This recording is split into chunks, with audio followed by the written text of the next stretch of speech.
Welcome to My Y, a podcast presented by your La Crosse Area YMCA.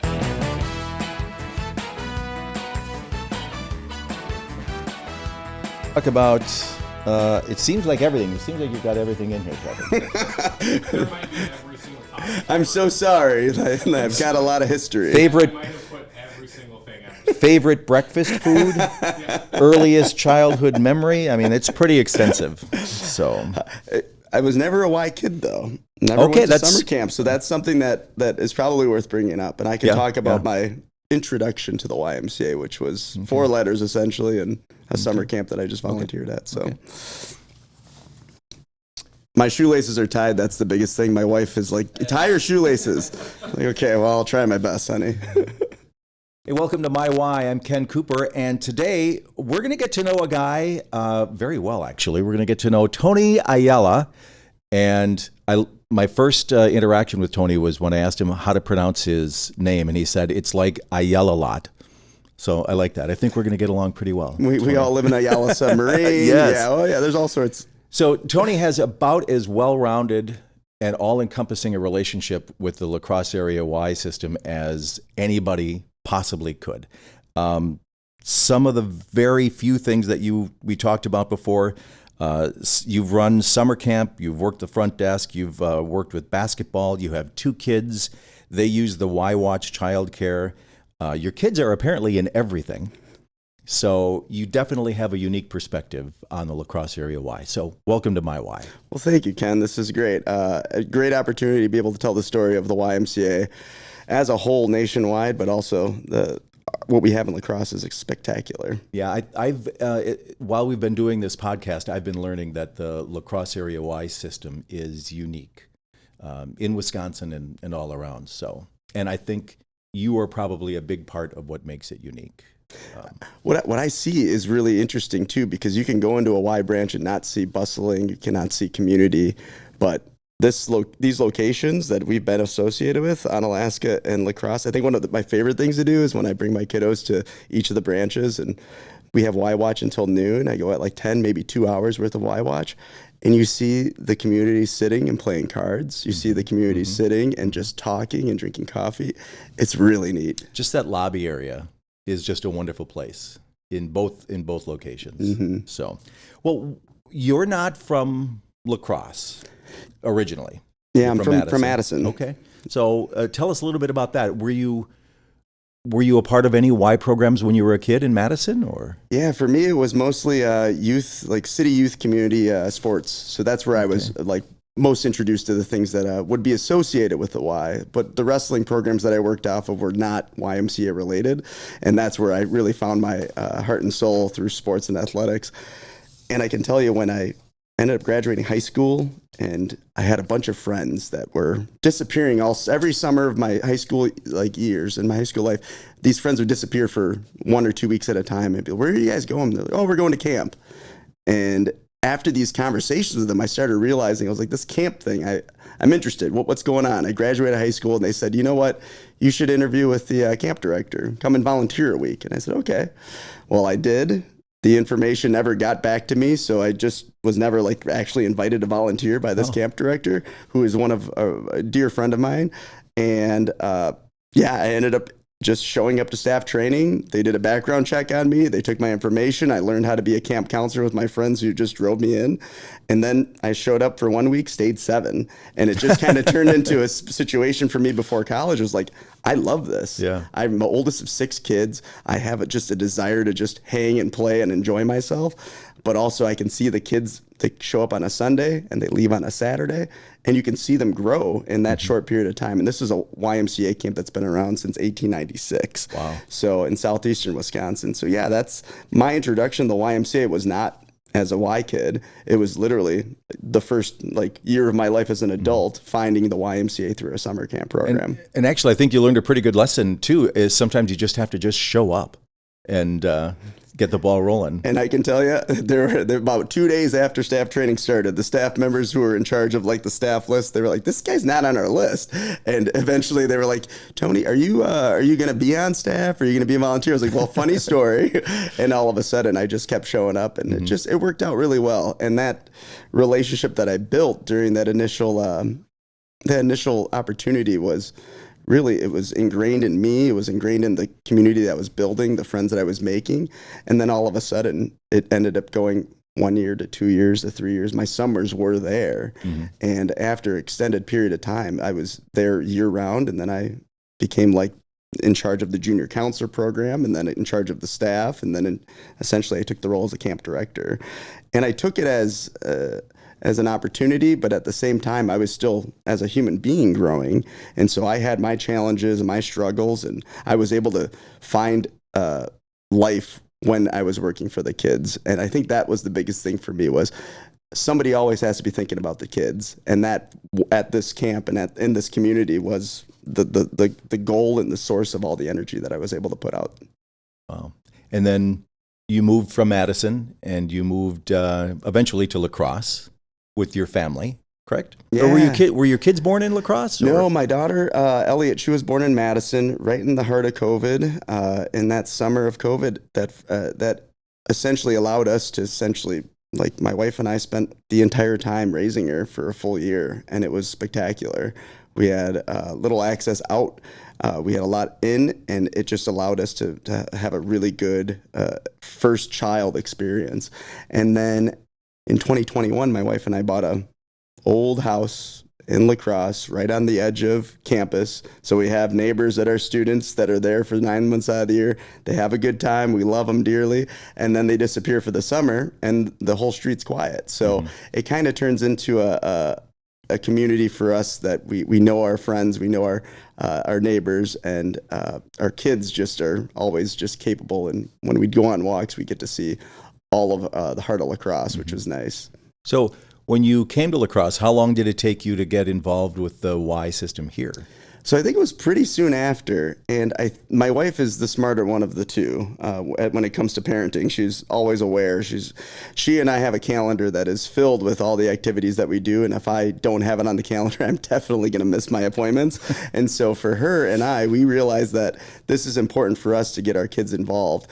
And I think there's just been so many little highlight stories. The first time that we brought our daughter to swim lessons, and it's parent-child inside of a swimming pool, and it's songs, and it's energy, and it's the introduction of the water activities with the staff members and lifeguards there. And we prefer the Onalaska pool for this because there's a nice warm pool there at the Hauser branch. But when she gets older, she levels up to the next stage of these swimming lessons. And that first time where our daughter was in the pool without us and there was a swimming instructor there it's frightening. You get a little nervous and you're like, just don't let them drown. Don't let them drown. And you sit on the sideline, you're watching every little step.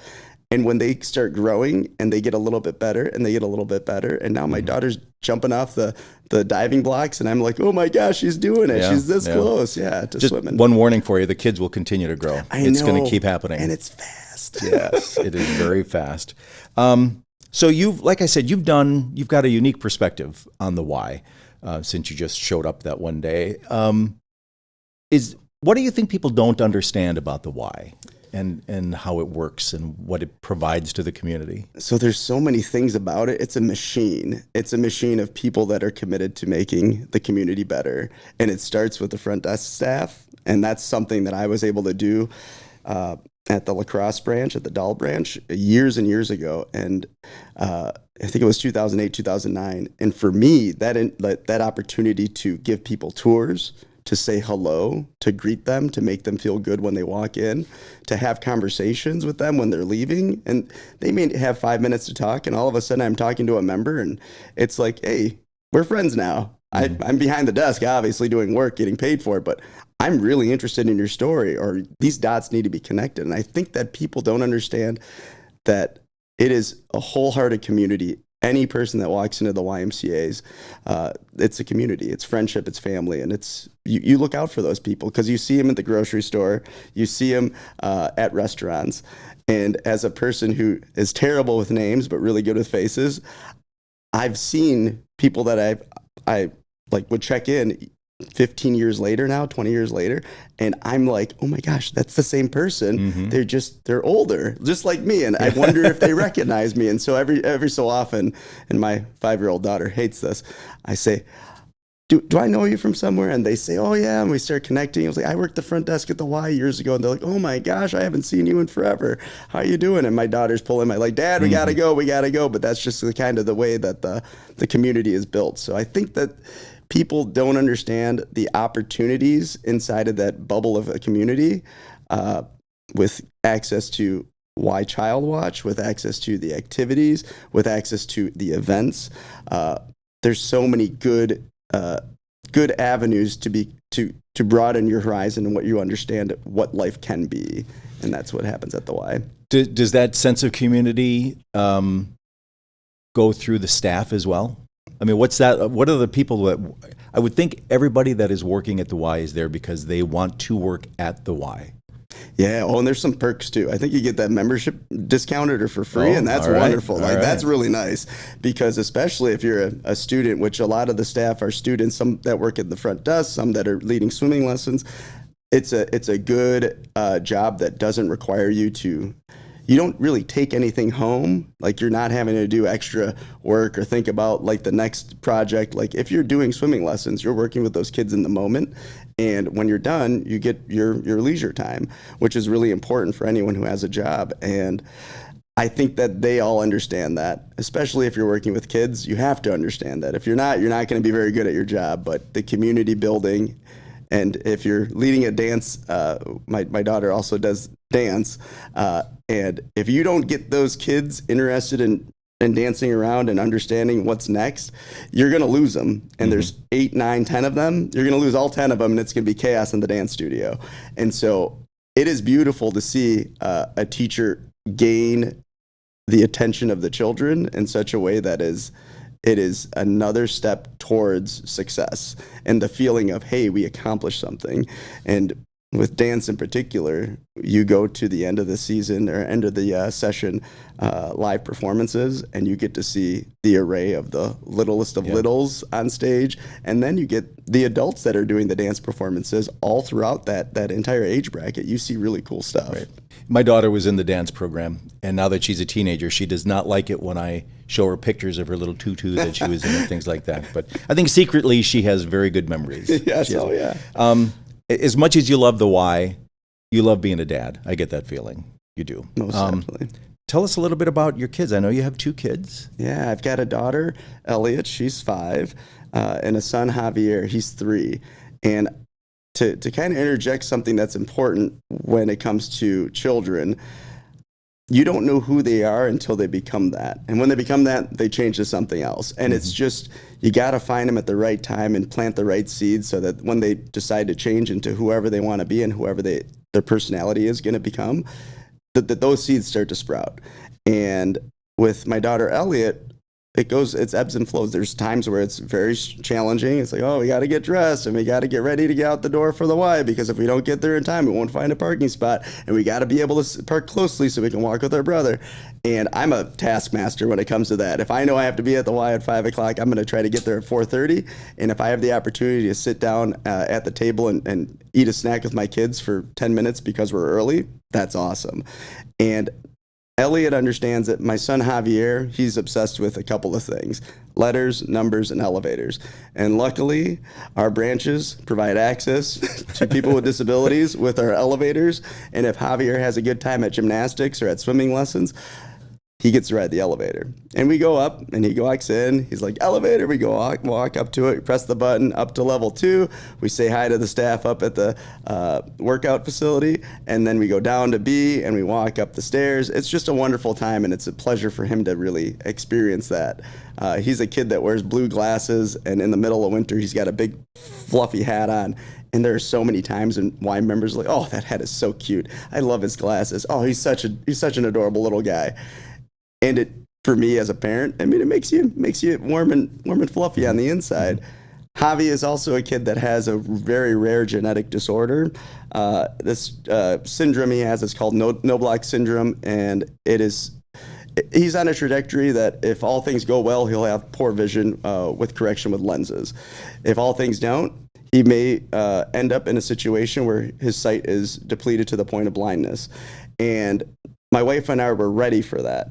When we were very fortunate, we found out early on in his life that with a genetic test, exactly what he has. Some families don't have that opportunity to get to that point until they're 13, or maybe they're misdiagnosed and then they're 15, and then at age 18, they know what they have.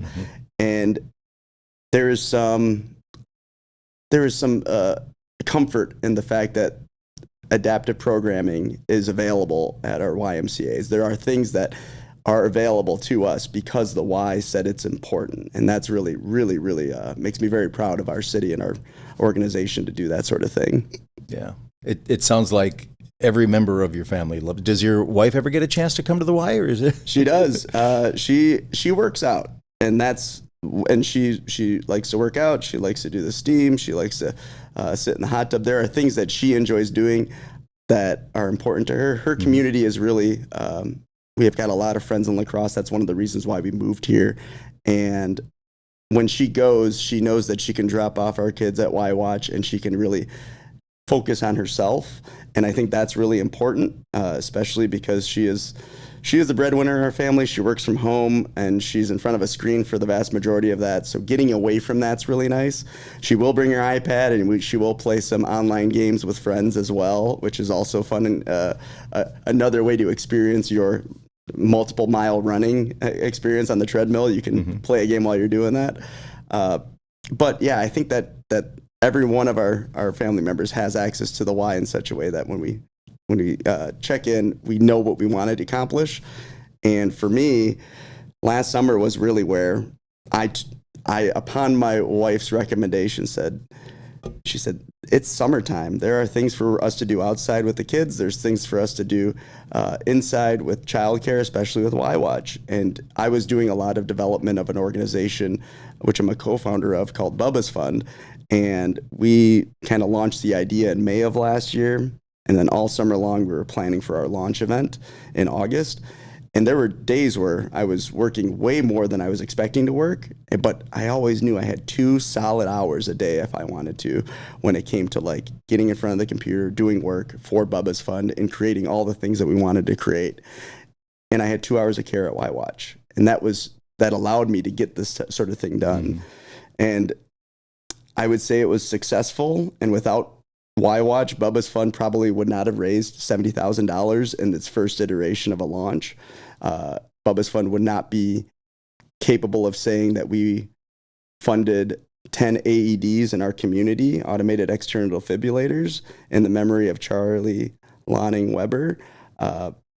And we wouldn't be able to say that we helped La Crosse, we think this is true, La Crosse become the first city in the nation that every state licensed child care center is equipped with an AED, which is a huge applause thing. So for us, we're very proud of it. And it would not have happened without the YMCA.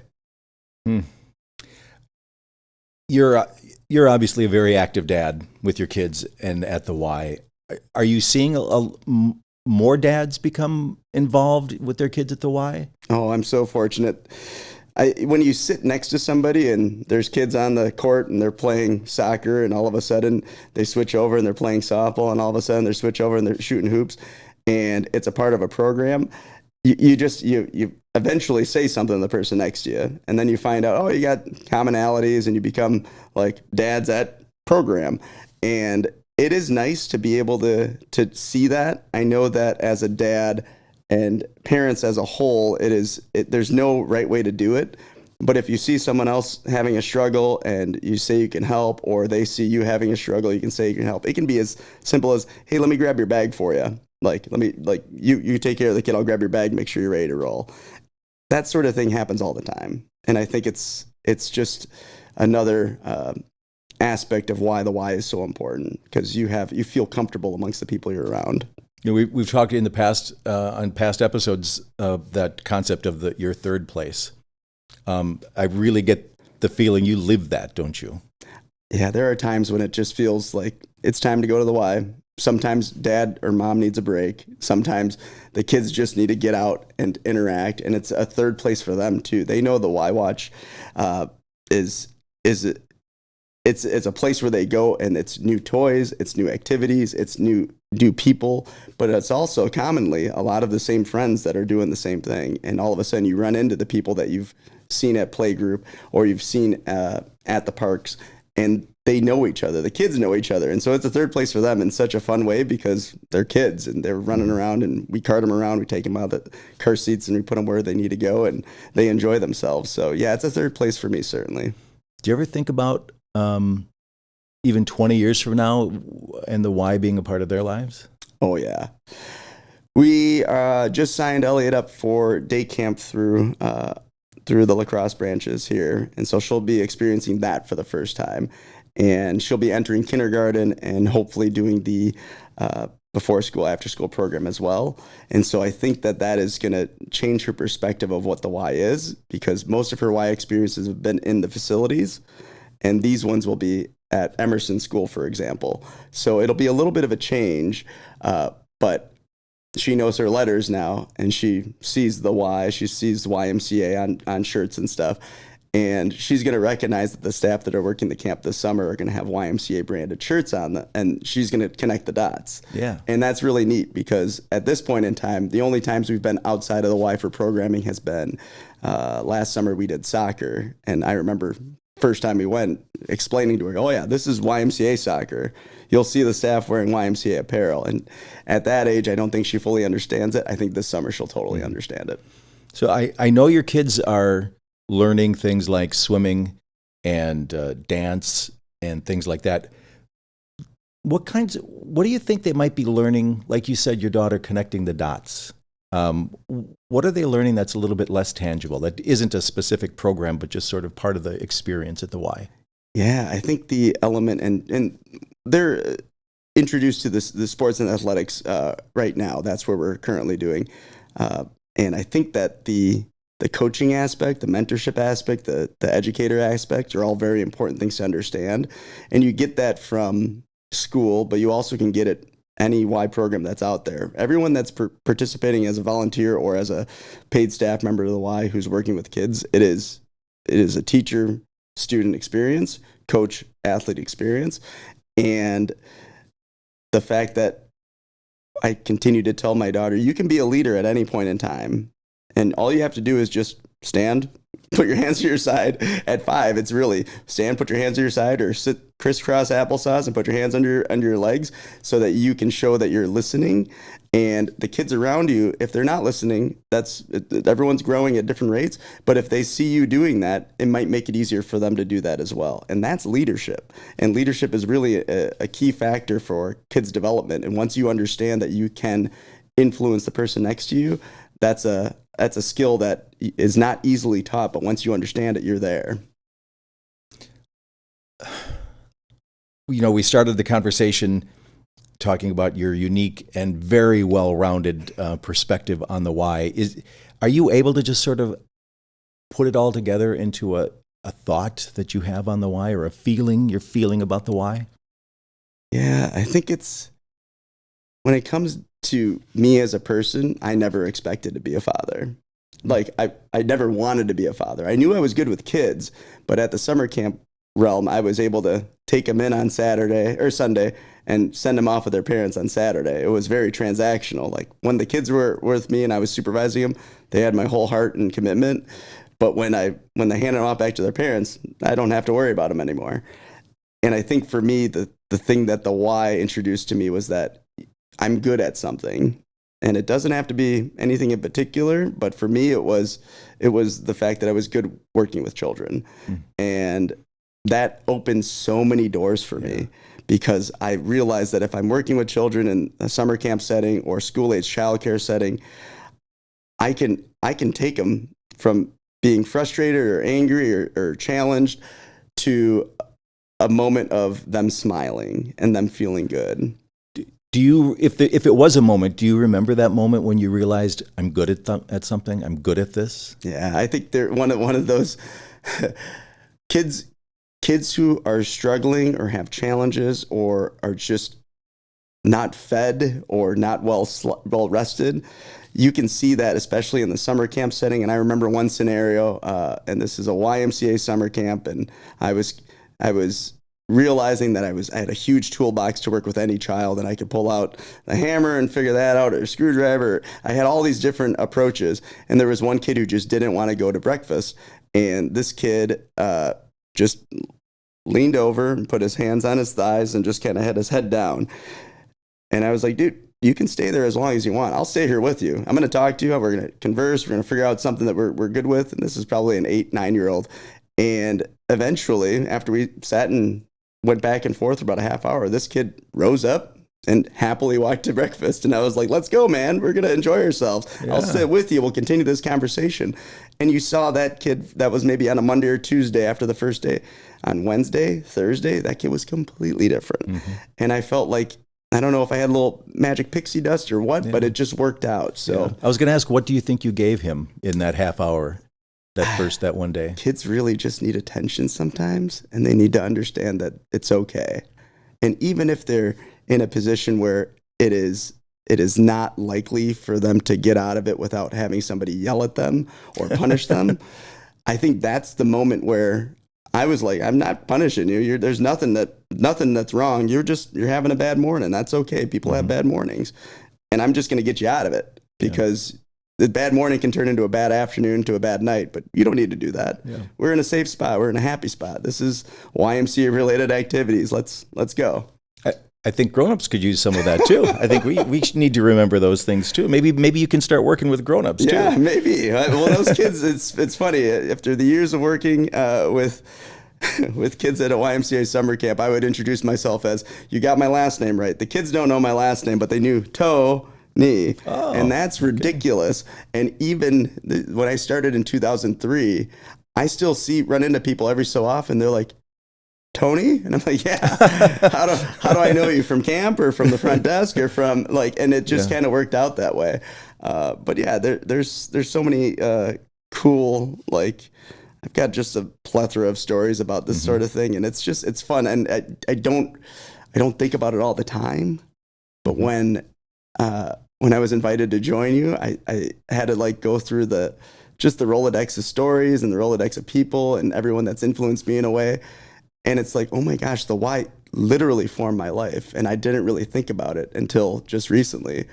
And it's formed me in such a way that I've had good moments of my life, challenging moments of my life, but the why has kind of been an underlying factor throughout its my experience. And I'm not a religious individual, but let me just tell you, this summer camp had a phrase. It was Luke chapter 2, verse 52, and Jesus increased in wisdom and stature and favor with God and man. And what that said in the Bible was a transitional period from the book of Luke, where Jesus was, I think, 13, and this one verse turned into a 30-ish. And that one verse talks about how you can grow in wisdom and stature and your favor with man and God. So that sort of thing for me was always underneath everything that I was doing. So just to understand that you can improve, even if it's just that much. It's very important for you to understand that if you improve this much over a span of a year, it's now that much. And that's so valuable to you. Well, I was going to ask if you have any advice for people, but that sounds like pretty good advice. Yeah. There are people that are not members of the Y. There's families that are not members. Do you have any advice for them? Oh, yeah. From what I know from being a front desk worker, go take a tour, walk through, let somebody who knows more than you actually go through the process of explaining what each of the activity areas and the facility offers. Take a tour of it. Go see what's there, because each of them are different and each of them are accessible. Your membership gives you access to the one in Onalaska or in La Crosse. And for me, there are things that I need in Onalaska sometimes. Sometimes there are things that I need in La Crosse. And once you get that tour, you have that information. But there's financial assistance. So if you need support, the Y is there to provide it. It's really the door is open, and I can imagine that from executive director Bill Soper all the way down, more members is good. More members is good all the time, because you get people in the door using the membership for good, creating that community. And the city of La Crosse can continue to say that we support the YMCA in our community because it helps the city as a whole. And I think that's really important. There's so much to offer. I can see it being overwhelming to some people. I mean, a typical family these days, both parents are working out of the home. How do you get the most out of it? How do they make it fit into that kind of busy life? Can it fit? I think so. I think you got to take it. You don't need to be a daily Y member that comes in every day. But if you find yourself in a routine, and even if it's every Saturday morning you come for 2 hours, awesome. You have now created a routine for yourself.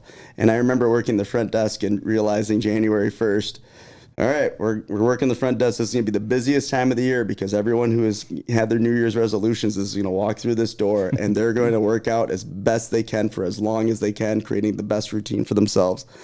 And some of them are going to fall off. Maybe it's 10%, maybe it's 50%.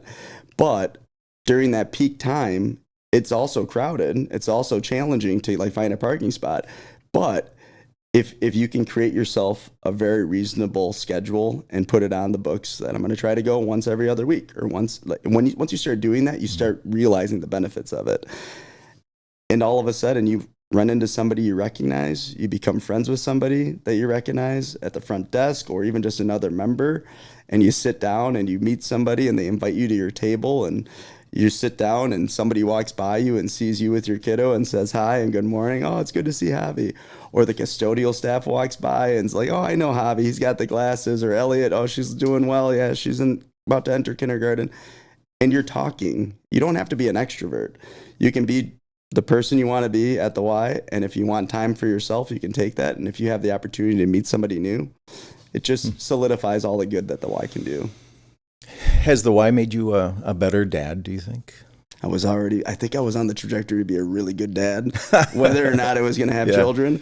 I'm the oldest of 6, and the last 2 of my siblings are twins. So at 13, the twins arrived, and I was essentially pseudo-parent number 3. Okay. So I think I had a lot of that in me. I think what it did is it polished it. And being associated with the Y polished a lot of the things that I already had in me to be just better. Mm-hmm. And it's one of those, the important factor of it is that I think what the Y's provided me is the ability to see what good parents, good teachers, good coaches, good educators, what they're capable of, and see who's doing it better, and start peeling away some of those things for myself to help me be better. Cool. Tony, this has been a really eye-opening, wonderful conversation, and I believe you wholeheartedly that we could go on for another 2 hours telling great stories. Is there anything you wanted to share about the Y that we haven't talked about yet? You said it gave you the invitation to be on the podcast, gave you some perspective. Is there anything you wanted to share? I think as a stay-at-home dad, I have a part-time job in Madison, Wisconsin, working at the airport there, which allows my wife and I to have access to travel anywhere Delta or United flies, which is a really nice perk.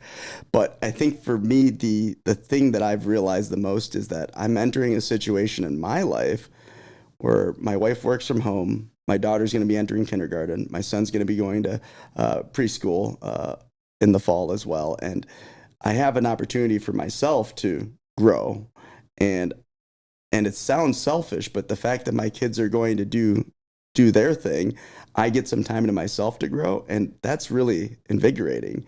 And I'm in a community that is, it's not a big ocean like New York City or LA. It's a small enough community that I feel like I can make an impact.